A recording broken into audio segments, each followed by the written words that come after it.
If you're a Belgian waffle lover like I am, you know how important the waffle maker is. So let's check out this Cuisinart waffle maker and see what it does.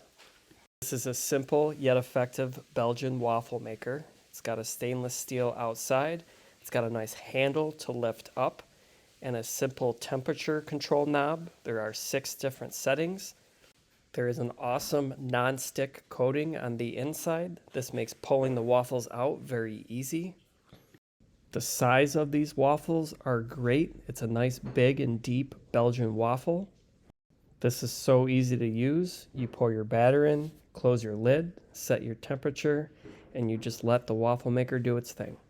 When finished, the waffle maker will beep, and there's a nice green indicator light, and your waffle's done. I like my waffle a little crispier than normal.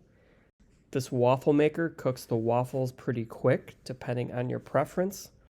And as you can see, the waffles slide right off, making cleanup extremely easy. Even though this waffle maker is very simple, it makes really awesome waffles.